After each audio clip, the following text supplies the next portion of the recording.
For many of us, it is the most important commitment to take care of our loved ones.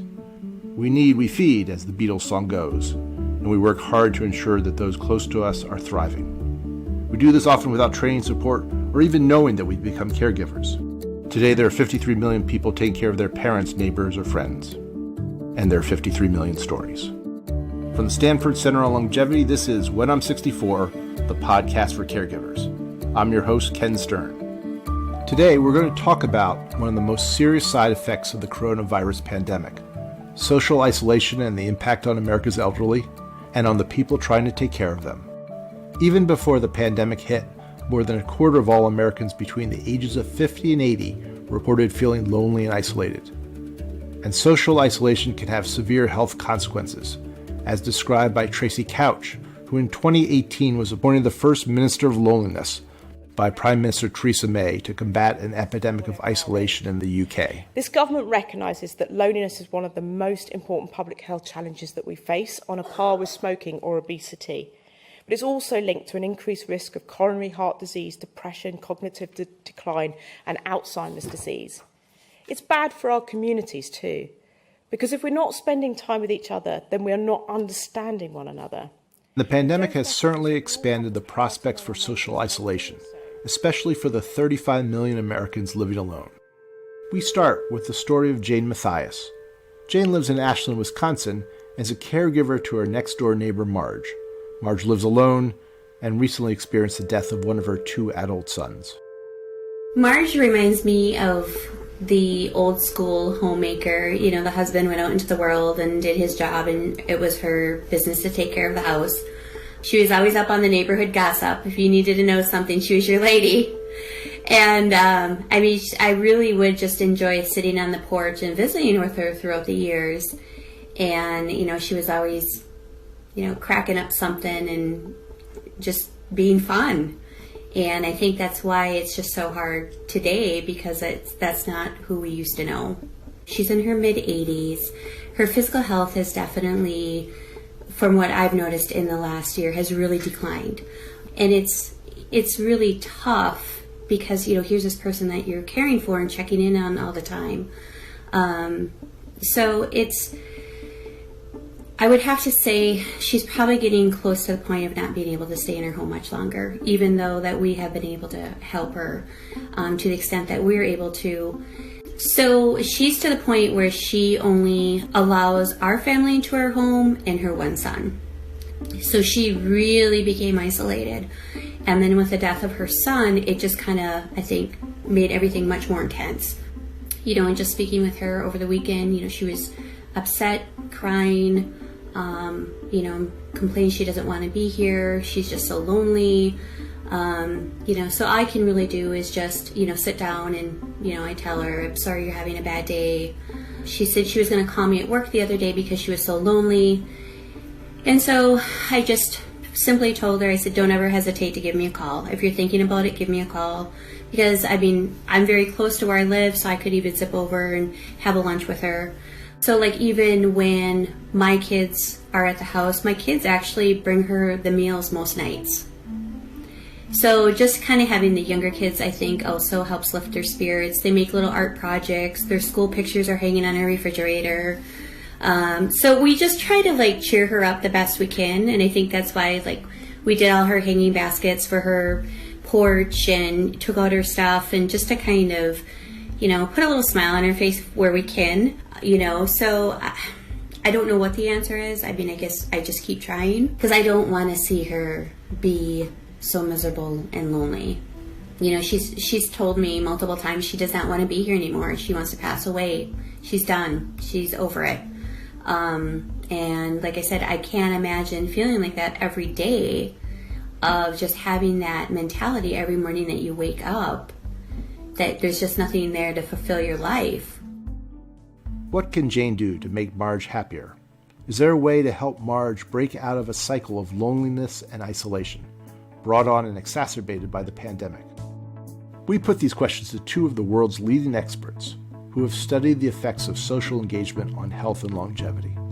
Steve Cole is a professor of medicine and psychiatry and biobehavioral sciences at the UCLA School of Medicine, And Laura Carstensen is a professor in public policy and psychology and the director of the Stanford Center on Longevity. Thank you both for being here. It sounds to me like Jane Matthias was feeling the residual effects of Marge's depression and isolation. Laura, how do you react to that? Surely spending time with somebody who is distressed is distressing to the individual taking care of them. We're also seeing that with a lot of healthcare workers who are the only people available to COVID patients in the hospital, and we see the toll it's taking on them.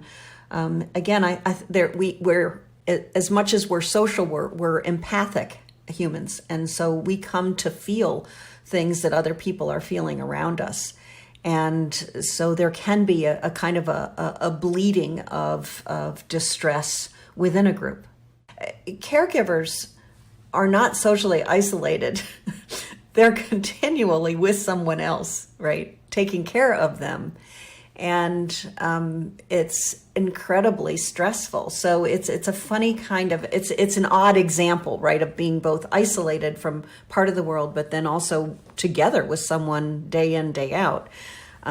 We found in a study of caregivers that what predicted their well-being better than how sick the person they were caring for was whether they could have access to meaningful conversations with other loved ones. And it was the prevention of that kind of contact that was making caregiving so stressful. Steve Cole, what are the consequences of social isolation for people, but older people in particular? Well, I mean, the big challenge is that isolation is just not the way we were made to work as human beings. So there's almost no single answer to that question. It's such a pervasive aspect of being a human being to be with others, to, sort of derive solace and support from others. And more than any other animal on the face of the earth, human beings were built to be together. And that sort of has influenced our physiology, our psychology, probably the development of our brains, certainly the way our bodies work nowadays. There's a real argument to be made that there's no such thing as a lone individual human being. You don't see those in nature. Human beings always spend time with other human beings, in part because we're just not that big, we're not that strong, we're not that fast compared to other animals. So a lone human being is generally some other animal's lunch. So all throughout our history, evolutionarily, and all throughout the development of the culture that we have now that keeps us going, the presence of others is the fundamental fabric of our health and well-being. So when we have that disrupted, or even just filtered the way it is now in the kind of pandemic era where we get, sort of audiovisual representations of others, but we don't necessarily get real togetherness, it leaves us fundamentally malnourished in a wide variety of psychological, spiritual, and even biological ways. And that sets us up for not just the kind of insecurity and anxiety and depression that many of us feel these days, but also for disease. It actually changes the way our bodies work in ways that make us more vulnerable to, ironically enough, contracting viral infections, as well as developing a wide variety of other chronic diseases, heart attacks, neurodegenerative diseases like Alzheimer's, that kind of thing. So it really hits us at just about every level, every plane of our existence. So Laura, let me pick up on that thread for a second. You've studied the relationship between social connection and longevity. Tell us about that connection and how you think the greater social isolation of coronavirus might be affecting it. Sure. Steve has been talking about just sort of the fundamental social nature of the species. And it's true, we wouldn't survive, no humans would survive without social attachments, strong social attachments. Babies wouldn't make it if they didn't have caregivers around them who were willing to go to all sorts of lengths to protect them, to take care of them, even at their own risk. And so we begin our lives attached to others, and we need other people throughout our lives. It appears that developmentally, we start with relatively small social networks, the family, that is when we're babies, And then we begin to build them and they get much, much larger, reaching a peak in early middle age. And then what tends to happen typically is that social networks get smaller as people get older.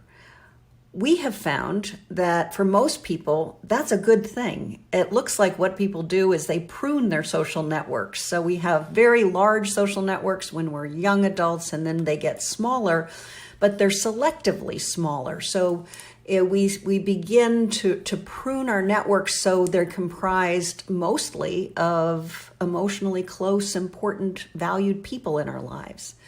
And this is great. It looks like it contributes to positive aspects of mental health and aging. And again, overall, older people have better mental health, more emotionally stable, better emotional experience in day-to-day life than younger people. So there are lots of good things about aging and emotion and social relationships. It's important to keep in mind when we talk about isolation that most strong emotions occur in the context of social relationships, and that includes bad ones as well as good ones. So this is a complex issue. What I think is happening, what we're seeing now with COVID is the other extreme. So pushed too far, what originally looked like relatively good networks that had been built and honed and so on over many years are becoming too small. So when you start with a small network and then something like COVID happens, we can become, we humans, incredibly isolated. And there the risks, as Steve Cole has been describing, are dire and can literally lead to death. So technology perhaps offers some opportunities for engagement without physical contact or over long distances. But according to a Pew Research poll, a third of Americans over 65 don't feel comfortable with technology and new devices. So Steve Cole, what's the solution around those challenges about harnessing technologies to encourage greater engagement? Well, the solution obviously is to make technologies better. I think the issue is that we haven't had anywhere near the motivation that we do now to really embark on that kind of improvement process. Technology right now fundamentally is operating as a sort of a hybrid of telephone and, essentially economic enabler. It's great for work teams. But technology really hasn't been pushed as imaginatively for this more fundamental kind of social fabric purpose in human life. We're very good at commodifying social contact now. If I need food, I don't have to go to the neighborhood butcher shop. I just press a button on an app and some random stranger delivers me my, sort of takeout dinner or something like that. So that, sort of great, I get fed, at least biologically, but I don't think I get fed the same way I would if I saw the butcher for the 437th time and we mused about the latest developments in the world or wondered about meat prices or, what's up with the virus in the meat packing plants or something like that.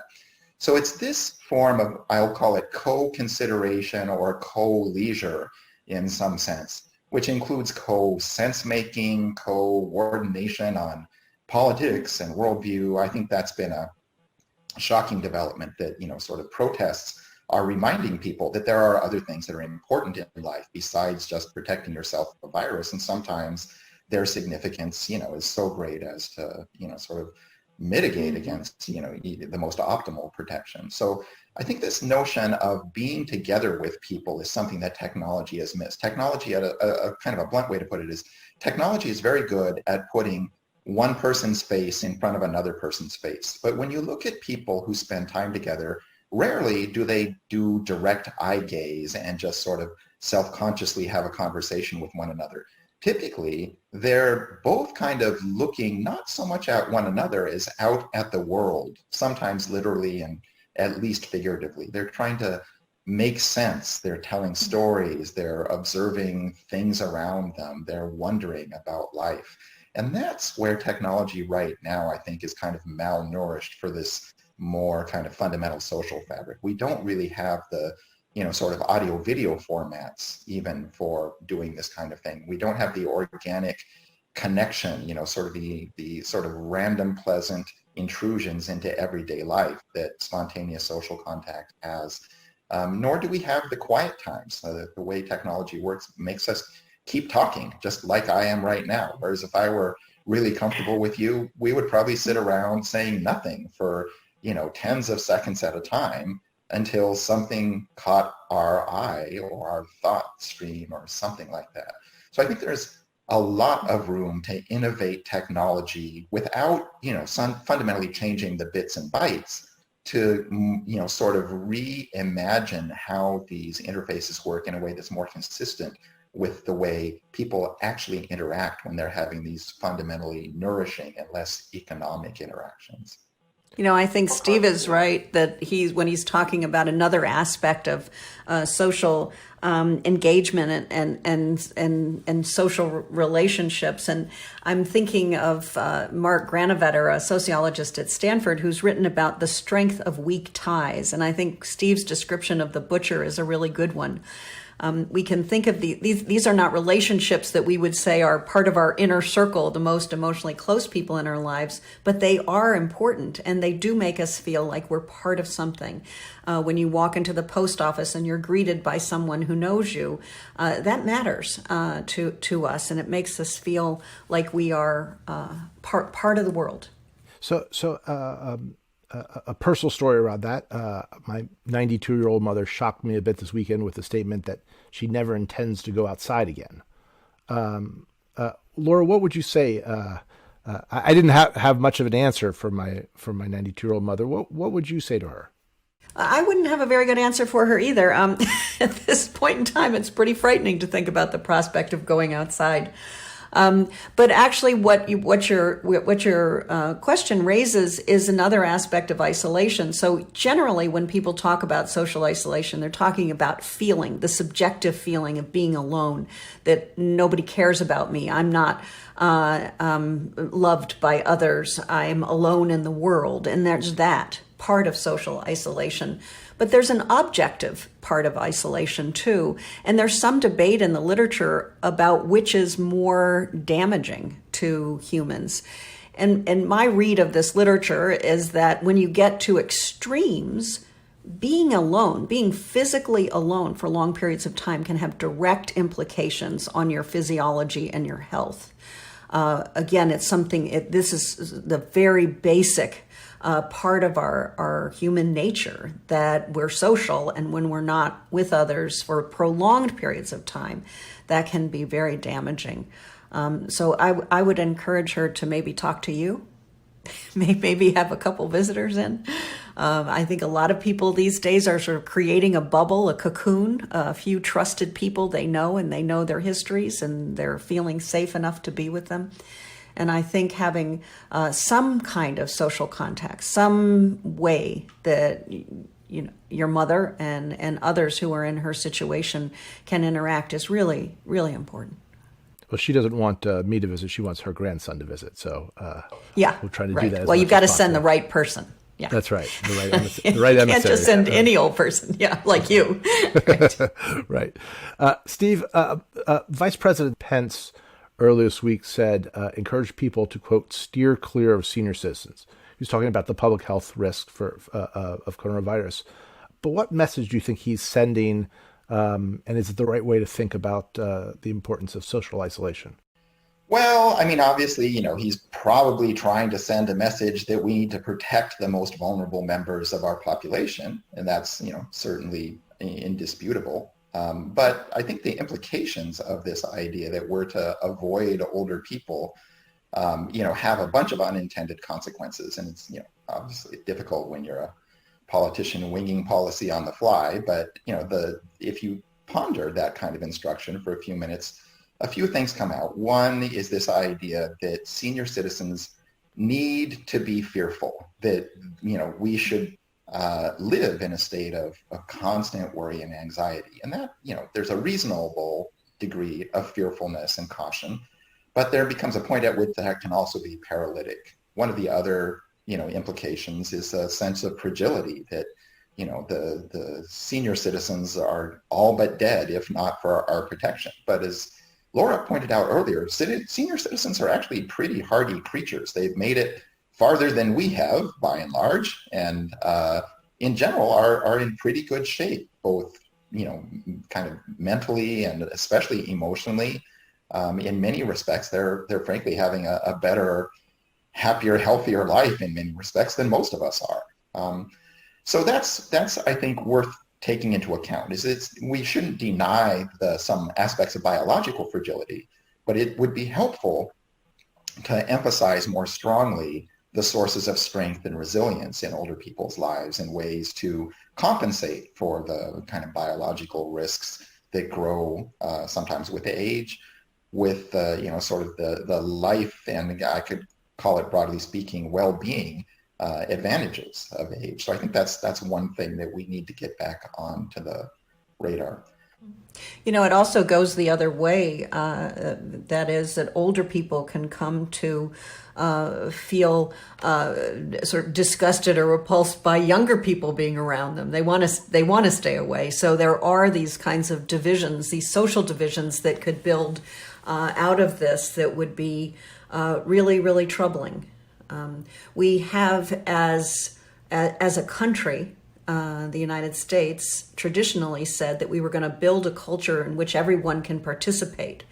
So you can go in that direction and make the world a safer place. Or you can say, well, people who can't manage a dangerous world just have to get out of the way. And it would certainly behoove us to go in the direction of creating a world where people feel included, regardless of their age or stage in life. So, Laura, let me pick up on that thread for a second.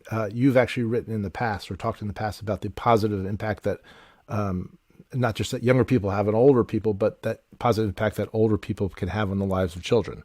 So tell us a little bit about that, your thinking on that, and what might be the consequences of losing connectivity with an entire generation of older Americans. It's a great question and a great point. I have been hearing, as you all have been, various people saying, older people should stay home. We need all hands on deck in this society, in our communities, in our families, in our workplaces. When you say older people maybe shouldn't go back to work, well, older people are as likely as younger people, more likely to be the employers of those younger people. So, they're playing an important role. When we look at the governors and the legislature in this country, it's basically a gerontocracy. Older people are running things, making decisions, helping to create a world with policies that serve people. So if we really imagine for a minute, if people 65 and older just disappeared, we'd be in trouble.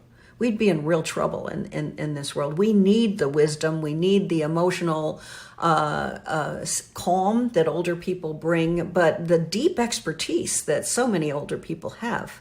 It doesn't take you a lot of thought to realize who would disappear and what kind of knowledge would disappear if older people, like Dr. Fauci, for example, just went home and stayed home and stopped interacting or talking to the rest of us. So we've talked a little bit for last bit about the challenges of coronavirus. Let me turn the question around and ask you about innovations. What has given you hope over the last few months as you've seen how people have tried to adopt to the current situation, lessons that we may have learned that will have positive impacts on the future? Steve Cole?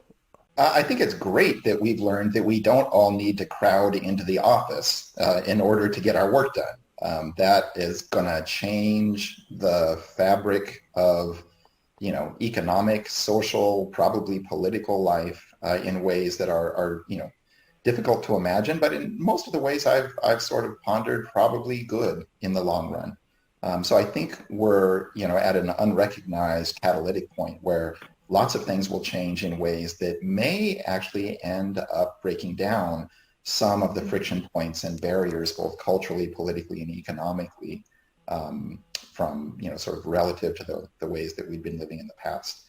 This idea that we can collaborate digitally is, more and more kind of material fabric of people's lives. I think we've also learned that some things that seem like they should work, like digital learning, remain every bit as challenging as ever. It's very hard still. We all appreciate run a grade school classroom on Zoom, even if we can get our work done by Zoom, at least for some period of time. So I think that as the consequences of those kinds of things wash through, if we, for instance, are predominantly digital in the way we work, we may be able to live in different ways or in different places. I think a lot of us are happy seeing our kids in the middle of the day. I think that lots of older people will be benefiting in the long run from these kinds of developments, even though in the short run, they're probably a little bit slower on the uptake.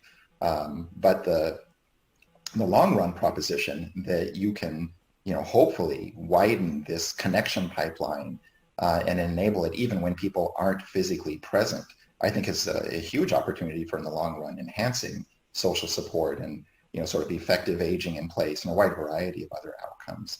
So, I would say we're not very far through the experiment yet because we're all still preoccupied with viral self-defense. But the most exciting opportunities, I think, are for taking the same solutions we're developing in that domain and kind of repurposing them to solve some of the broad structural problems that Laura's articulated so well in her books on this topic. Laura, what has given you renewed hope for the future? I think one of the greatest gifts, if you will, of this pandemic is it's allowed us to step out of the world that we live in day to day.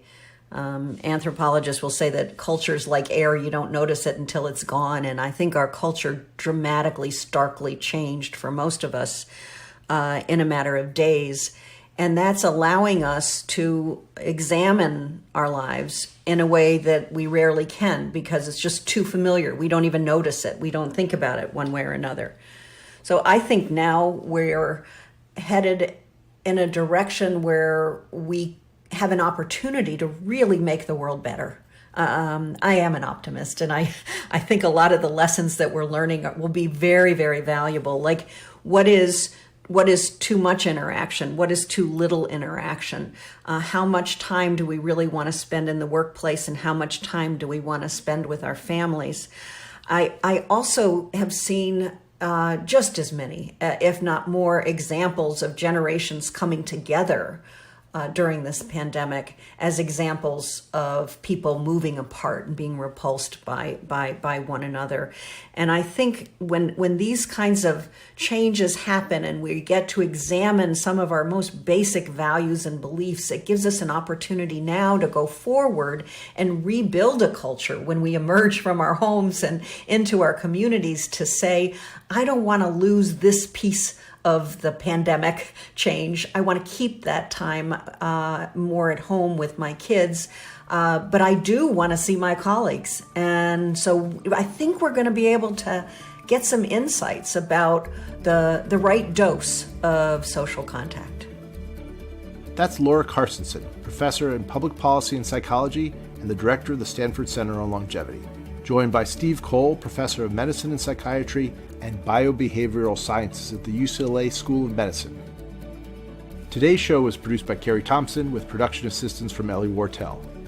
Please leave us a review on iTunes, and you can find out more about us by visiting our website, longevity.stanford.edu.